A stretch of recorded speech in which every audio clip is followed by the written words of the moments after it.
N'hésitez pas à liker la vidéo pour nous encourager. Et si vous êtes nouveau sur la chaîne, abonnez-vous et activez la cloche de notification pour ne manquer aucune de nos prochaines vidéos. Regardez cette vidéo, c'est que mon frère Paul Pogba aura trouvé un moyen de me faire taire, soit en s'en prenant à moi, directement, physiquement, soit en tentant de me discréditer en m'accusant de choses que je n'ai pas commises. Peut-être même en trompant la police, comme il l'a déjà fait par le passé avec mon cousin. Et cela dans le but de me faire enfermer. Il y a de grandes chances que je ne serai pas le seul, car il tentera de faire taire tous ceux qui pourront le dévoiler, usant de sa célébrité, de son argent et de ses relations, et tous les moyens possibles. C'est pourquoi j'enregistre cette vidéo dans l'objectif que quoi qu'il m'arrive, tout soit révélé et que le vrai visage de mon frère, ce grand hypocrite manipulateur sournois, cet homme mauvais et égoïste, que ce criminel soit dévoilé au grand jour. Ainsi dans cette vidéo, je vais révéler tout ce dont je vous ai fait l'annonce précédemment. Les masques vont tomber comme R. Kelly, Weinstein et Mendy. Et vous verrez que ce n'est pas beau à voir. Être célèbre ne veut pas dire que l'on est forcément quelqu'un de bien. Personne n'est au-dessus de la justice. Aussi, sachez que je ne voulais pas faire cette vidéo et que si je le fais, ce n'est vraiment pas par jalousie.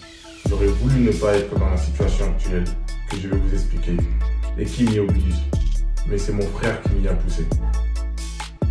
Cela car ce petit frère que j'ai aimé est devenu un être malsain et que je ne reconnais plus.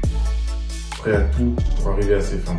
Se réjouissant et prenant du plaisir à tromper, à dominer, à rabaisser, à humilier et à mépriser les autres. Et en particulier sa famille, sa mère et ses proches. Il a dépassé la limite au point de pousser sa famille dans la tourmente et de les plonger dans la tristesse continue, tout en continuant lui à se réjouir et à leur rire au nez. Il a dépassé la limite, au point de mettre nos vies en danger, tout en abandonnant à notre sort tandis que lui se mettait à l'abri des dangers qu'il a lui-même créés. Nous avons enduré son mal et son injustice durant de nombreuses années en espérant qu'il changerait, mais il n'en est rien. Mais c'est plutôt de pire en pire. Et notre famille souffre de plus en plus. Plus il travaille à améliorer son image publique, plus son hypocrisie augmente. Et plus il devient un être humain infâme et méprisable. Aujourd'hui, mon frère m'a placé dans une situation où je suis obligé de m'exprimer publiquement si ma famille et moi-même voulons en venir.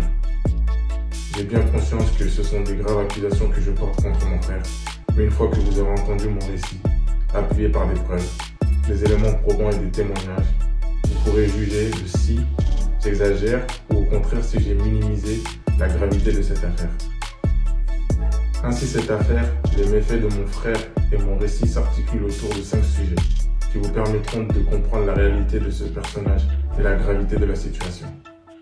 Je vous les résume d'abord avant de tout vous expliquer et de rentrer dans les détails. Alors tout d'abord, il y a la famille et son véritable comportement envers elle.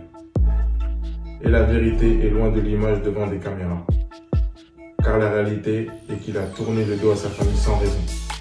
À sa famille qui ne lui a rien fait de mal. Car au contraire, il est né et a vécu dans une famille aimante, soudée, très soudée, qu'il a toujours soutenue et encouragée. Et quand je dis tourner le dos, je ne parle pas simplement de couper les ponts et de faire sa vie. Je parle de quelqu'un qui décide de ne rien faire pour vous, tout restant à proximité et en étant observateur de votre déchéance. S'en réjouissant, attendant que vous le suppliez pour ensuite vous faire des promesses qu'il ne tiendra pas afin d'augmenter votre désespoir. Qui parfois de lui-même vous fera des promesses qu'il ne tiendra pas pour vous faire rêver afin de mieux vous voir tomber. Qui de temps en temps vous donnera des miettes lorsque vous serez à terre, mais jamais assez pour vous en sortir. Pour que vous lui soyez redevable